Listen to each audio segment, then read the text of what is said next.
Hi, this is Emily McGee from myadaptablecareer.com, and I am doing an unboxing and walkthrough video of the Passion Planner. Here's the planner. It comes in a few different color options. They've got a pretty plain black and brown, which I know my husband likes, but I wanted something a little more fun. It's got a nice little strap to keep everything closed. Ooh, and it comes with a few little freebies, some stickers, a place for you to add your contact information, and a reward.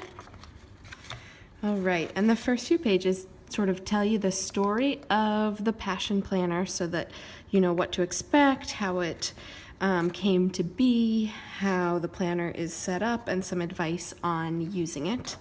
This is my second year using a Passion Planner, so I already know what is happening.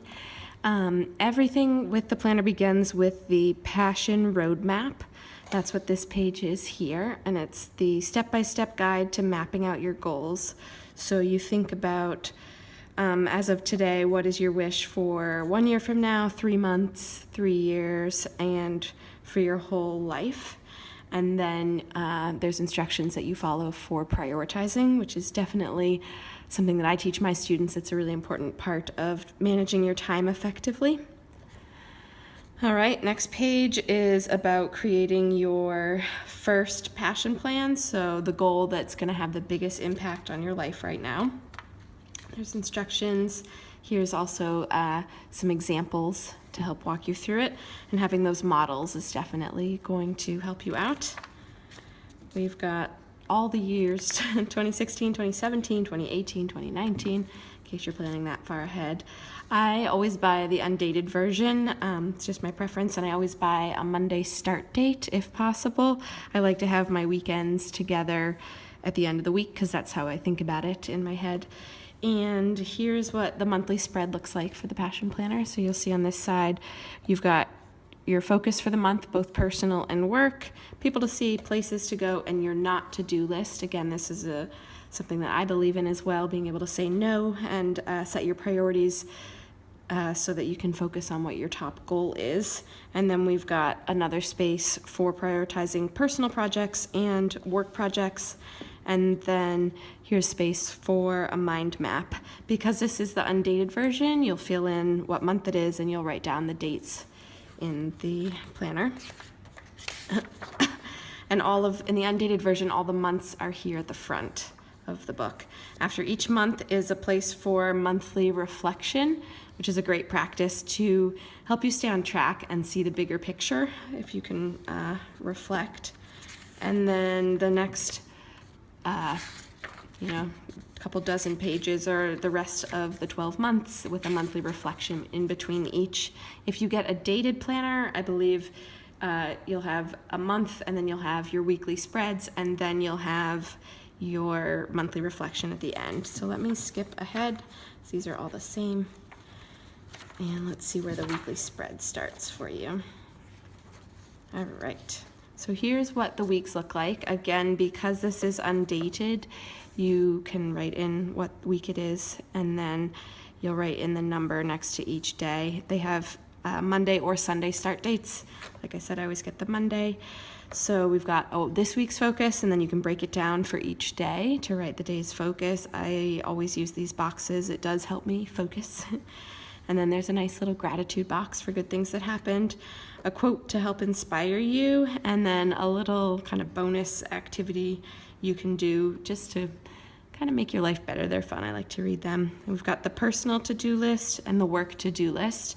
You can use these boxes here to write how much time you want to spend on each activity, or you can just use it as a checkbox and check it off. And they're grouped in groups of the first one's 4, then 5, then 5, and we've got top priority, priority, and errands.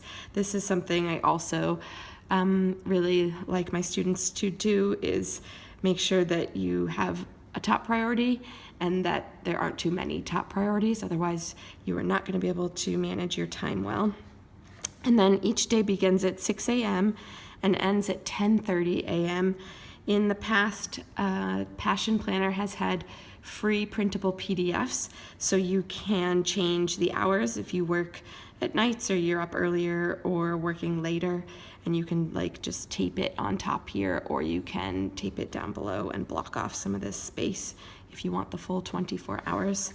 And over here is the space of infinite possibility. And I usually use this for like a brain dump list. Like I think of some brilliant plan and I'll just scratch it down here so that I get it out of my head and I'm not distracted by it. Or I will sometimes doodle a little bit or like do some brainstorming or a mind map. It's a space of infinite possibility, so you can do whatever you want. Passion Planner does offer some free printable PDFs that you can put here too. They have a tracker, I think a finance tracker, and they have a habit tracker, I believe, and then they also have a water tracker, like how much water are you drinking each day, and you can print it off for free and just tape it in here and use that space in that way. And then if we go through, so all the weeks are just week after week after week, because all the months are at the beginning because it's undated.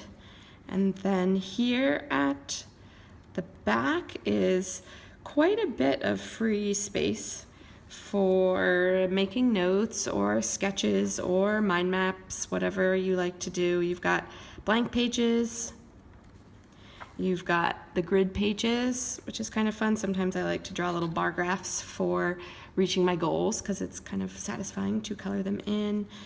Let's see, in the past they had lined pages, but this year they must not. And then here at the very back, there's just a nice little pocket to keep whatever else you want to keep.